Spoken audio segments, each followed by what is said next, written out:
The new WKYT Herald Leader Bluegrass poll results reveal who is in the lead for governor as the campaign enters the home stretch. There is new information tonight in a shooting that left one person dead and 2 injured in Richmond.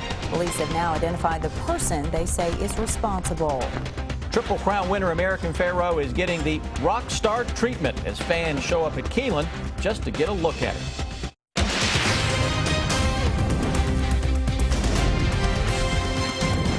WKYT News starts now with breaking news. Good evening. Tonight, police have rushed an elderly man to the hospital after finding his car crashed over an embankment, and they think that he had been there for days. The Harrison County Sheriff says emergency crews found the car this afternoon off White Oak Pike near Cynthiana. Garrett Weimer talked to investigators. He joins us live with the breaking details. Garrett? Family and friends say they've driven this road several times in the days since they last saw Wilbur Harrod, but it wasn't until this afternoon that a passerby, just someone driving by, noticed his car over the embankment. Now, when you see just how far down the car went, it's really no surprise that it took so long for someone to find it. Harrod was last seen Friday leaving a friend's house in Sadieville. When rescue crews got out here today, they found him alive and okay inside the car. Harrod's nephew came out to the scene to see just what his uncle went through the past few days. He says he's relieved Harrod is okay. Oh, we're tickled to death. I can't wait to see him. I'm gonna go see him either. I don't know if I'll be able to make it tonight because to let him rest, you know. But I'll go see him tomorrow. Check him out.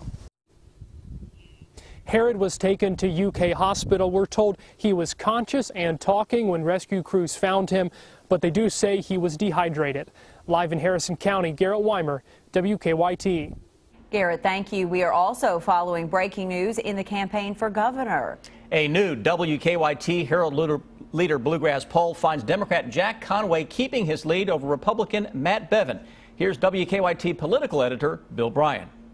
Good evening. Breaking political news right now at 6 o'clock. The new WKYT Herald Leader Bluegrass poll looks at the governor's race. In the final days before Election Day, Democrat Jack Conway keeps a 5-point lead over Republican Matt Bevin, while independent Drew Curtis continues to gain little traction.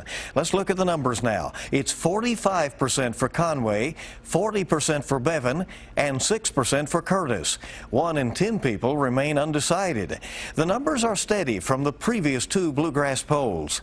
It has been a campaign of testy ads full of finger-pointing and name-calling. In our statewide debate Sunday night at EKU, Bevin took to the offensive, attacking Conway and becoming combative with reporters. For Bevin, the Bluegrass poll found his challenge is that more people, 38%, have an unfavorable opinion of him than a favorable one. Conway's strength is that more people, 36%, have a favorable opinion of him than an unfavorable one. Conway also scored best on our honesty question. 37% of those polled said he was the most honest candidate. And at 28%, more people were unsure of their answer before picking Bevin or independent Drew Curtis. One of the hot topics in the race, Bevin's stand that teachers should be allowed to carry guns at schools. The majority, 52% of Kentuckians disagree, saying that teachers should not be armed. Just 37% agreed with him. Conway said guns in schools should only be in the hands of trained law enforcement personnel. Another hot topic, the future of Kentucky's expansion of Medicaid benefits implemented by outgoing Governor Steve Beshear. The majority, 54%, say the next governor should maintain them. Just 24% think they should be reversed. While Bevin and Republicans have tried to tie Conway to an unpopular President Obama, the Democrat appears to be weathering the storm. So this continues to be a challenging environment for Democrats, but Jack Conway seems to, I think, have done a good job of inoculating himself from some of the charges leveled by Matt Bevin and his Republican allies. Survey USA talked to 1,200 people across Kentucky for the Bluegrass poll. It was conducted for WKYT, the Herald Leader, and our partners in Louisville. Bill Bryant, WKYT. Bill, thank you. And for an interactive look at the Bluegrass poll results, go to WKYT.com. Tonight, we're learning many new details about a shooting involving 3 people in Richmond. Police now call it a murder-attempted suicide. Richmond police say a man shot and killed another man, then shot the victim's daughter before turning the gun on himself. It happened yesterday afternoon along Jason Drive off the Eastern Bypass. Victor Puente has the update in our top story at 6. Richmond police say the 3 people involved in yesterday's shooting knew each other. They say a man shot his ex-girlfriend's father, his ex-girlfriend, and then himself.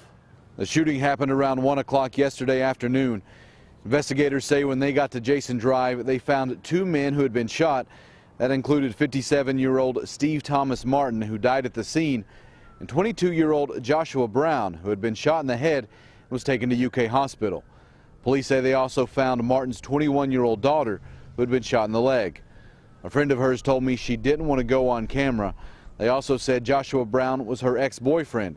Police say he shot Martin, her, then himself.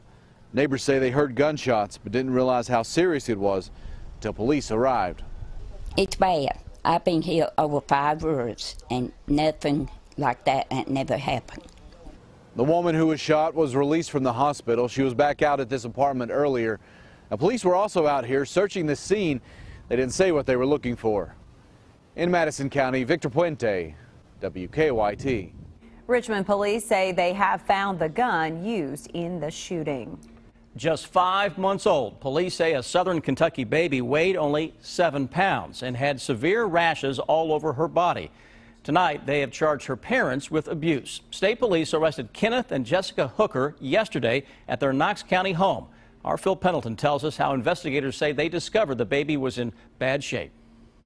Police arrested 24-year-old Kenneth Hooker and his 21-year-old wife Jessica. Both are facing charges of first-degree criminal abuse. The allegations center around the condition that social workers say the couple's 5-month-old baby girl was found in yesterday. It all began after police say Jessica Hooker took the child to the Knox County Health Department to get WIC benefits. While there, social workers noticed the child with severe rashes and told her to take the child to the hospital immediately. The baby was then taken to UK Hospital, where she remains now. State police were called to the couple's home on Columbia Avenue, and there both Jessica Hooker and her husband Kenneth were arrested and charged with first-degree criminal abuse. Police say the 5-month-old only weighed 7 pounds and had not been to the doctor in 4 months. Police say it appeared the child had been neglected and she was taken to UK Hospital for what they are calling a serious medical condition. Now, some relatives who live nearby who say they are distant relatives tell me that they were in fact surprised to learn that this couple even had a small child. Other people who live nearby say they also saw this couple with some other small children. The nature of that situation is unknown at this time. In Knox County, Phil Pendleton, WKYT. Now, both Kenneth and Jessica Hooker said they did not want to talk to us on camera about the allegations. Tonight, we continue to still track some rain across parts of Kentucky, but it looks like we're going to get a chance to finally dry out. Chief Meteorologist Chris Bailey shows us what's on the First Alert Defender right now. You know, after most of October was coming in on the dry side, we were saying a week ago, boy, we could use some rain. All right, Mother Nature, you can turn the faucet off yet again.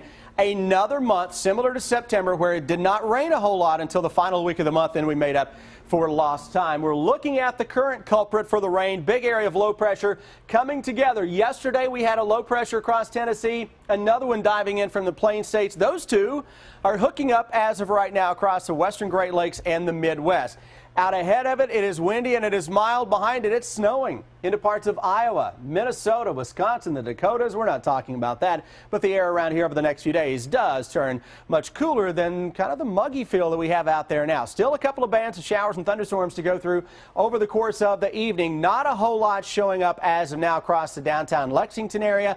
A little bit of light rain maybe across the Jacobson Park area over toward Hamburg Pavilion. That's a trend we'll continue to watch as we go through the evening. Eastern Kentucky, we've had those rains on and off for the better part of the day. Even here, things are beginning to calm down just a little bit. Things do get much better as we go into your Thursday. Then we focus on the big weekend. Yes, it's Halloween weekend. It is Breeders' Cup weekend. Guys, we've got everything going on Saturday, and unfortunately, there's another storm system that we are tracking into town, and we will track that in greater detail with an hour-by-hour forecast in just a few minutes. Chris, thank you. The excitement continues to build for the Breeders' Cup at Keeneland. We are now just 2 days away. It's almost here, and the Triple Crown winner has now become a big attraction at the track. As Sean Moody tells us, new at 6, many of his fans showed up at Keeneland today to see him. Having the Breeders' Cup here in Lexington's already pretty big, but having American Pharoah in town? Oh, first Triple Crown winner since Firm, yeah. Very, very big deal. He's the buzz of the track. It's amazing when you see the horse coming in, and even pictures are being shown, and the gasp and the oohs and ahs that come from people, and he gets off the van and people have got tears running down their face that he's here. Rockstar is a pretty good word for this horse. Wherever he goes, people are following him. Out at his barn, he drew a crowd. He's a ham. Horse racing insiders say it's a special time. The horses that were going for the Triple Crown at Belmont Park, they were semi-rock stars, but he did it. He did it, and now here we are in the Breeders' Cup Classic. So we haven't seen anything like this since maybe Secretariat. In fact, American Pharoah is such a big name that just his popularity alone could skew the numbers here at the betting windows. I make the odds for the races too, and ordinarily I would have made American Pharoah and Beholder much closer because I think in ability they are, but I think there's going to be more separation because of the name recognition of American Pharoah. The average fan that comes out, they've heard maybe of Beholder, they've heard of Honor Code, but they know American Pharoah. They're all here to see him, but does he realize it? If he doesn't, Baffert will tell him. In Lexington, Sean Moody, WKYT. A magnificent horse. The Breeders' Cup Classic will be American Pharoah's final race. He is expected to retire late Saturday afternoon. Keeneland leaders and Breeders' Cup organizers say they're focused on making sure the horses racing this weekend stay safe. During a panel discussion this morning, they talked about the track surface, equine security, and pre- and post-race testing. Keeneland leaders say they test the track throughout the year and it's ready for Breeders' Cup races. You know, it's more consistency. So these horses are used to training over a consistent surface, and we just want to make sure that that surface, whether you're 5 lengths off the rail or you're on the rail or if you're on the back stretch or in the home stretch, we want a consistent surface. And as long as you provide that consistency and it's safe, it drains well, then everything else generally falls into line. After 3 horses suffered catastrophic injuries during the opening week of the fall meet, Keeneland ordered a review of the track. The review found the dirt surface met all pre-meet test criteria. If you are still looking for Breeders' Cup tickets, one Lexington organization has some that you can buy, and you'll also be helping the homeless. 15 Breeders' Cup tickets were donated to the Catholic Action Center. The organization is selling them at face value. The money will provide a much-needed boost for the Catholic Action Center with winter just around the corner. The fact that someone is donating tickets from the Breeders' Cup to help the homeless who have no home is just an amazing cross-cultural experience. The tickets are expected to raise at least $1,400 for the Catholic Action Center. If you would like to buy one, we have information for you at WKYT.com.